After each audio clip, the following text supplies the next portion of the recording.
Hi friends, welcome back to అనిహమ్ kitchen. ఇవాల్టి recipe వచ్చేసి పాలకోవా అండి. ఇది ఇంటికి ఎవరైనా గెస్ట్స్ వచ్చినప్పుడు, ఏదైనా ఫెస్టివల్ వచ్చినప్పుడు ఈజీగా అప్పటికప్పుడు ప్రిపేర్ చేయొచ్చు. నా స్టైల్లో ఎలా ప్రిపేర్ చేయాలో చూసేద్దామా? Let's start. వీడియోలోకి వెళ్ళే ముందు please like, subscribe to my channel.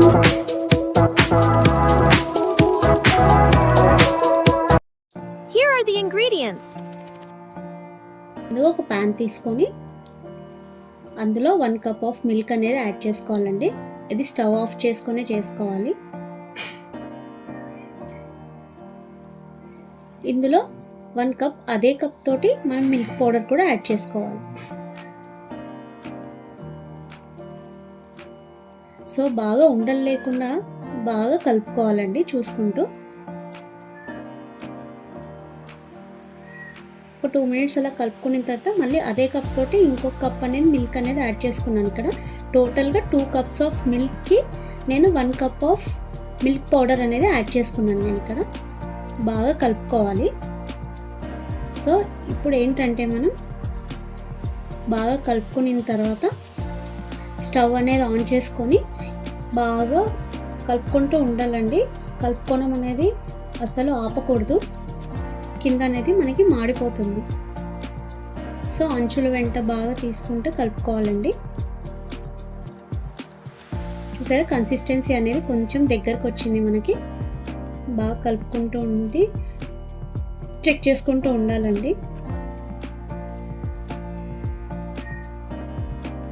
ఇప్పుడు ఇంకా దగ్గరకు అయ్యింది కదా, అప్పుడు అంచుల వెంటలో కూడా ఫామ్ అవుతూ ఉంటుంది కదండి, అది కూడా తీసుకుంటూ నిదానంగా కలుపుకోవాలి.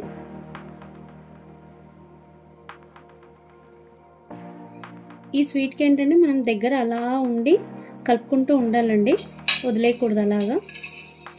సో ఇప్పుడు ఏంటంటే నేను ఒక 2 స్పూన్స్ వరకు షుగర్ అనేది యాడ్ చేసుకున్నానండి. ఎందుకంటే ఆల్రెడీ మిల్క్ పౌడర్లో మనకు షుగర్ ఉంటుంది కాబట్టి. ఇప్పుడు 1 స్పూన్ ఆఫ్ ఘీ అనేది యాడ్ చేసుకున్నాను నేను. వేసుకొని వన్స్ కలుపుకోవాలండి బాగా.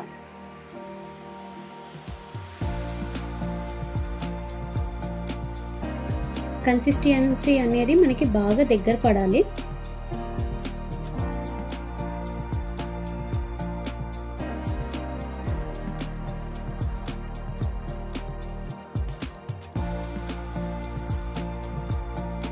ఇలా అంచులు తీసుకుంటూ కలుపుకుంటూ ఉండాలండి.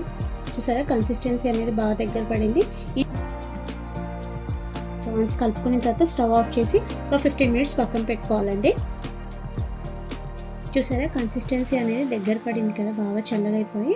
ఇప్పుడు దీంట్లో మనం ముందుగా హ్యాండ్లో కొద్దిగా నెయ్యి అనేది అప్లై చేసుకోవాలండి. చిన్న బాల్ సైజ్ అంతా తీసుకొని రౌండ్గా అనేది మనం చేసుకుంటూ ఉండాలి. మనకి ఏ షేప్ కావాలంటే ఆ షేప్ అనేది చేసుకోవచ్చండి.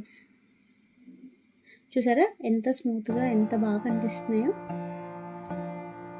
దీన్ని మనం క్యాష్యూస్ తోటి, బాదం, కుంకుమ పువ్వు తోటి గార్నిష్ చేసుకోవచ్చండి. ఇక్కడ నేను బాదం ఒక్కటి యూస్ చేశాను అండ్ కుంకుమ పువ్వు కూడా యూస్ చేశాను నేను. చూసారా ఎంతో టేస్టీ అయిన పాలకోవా ఎలా ప్రిపేర్ చేశాను.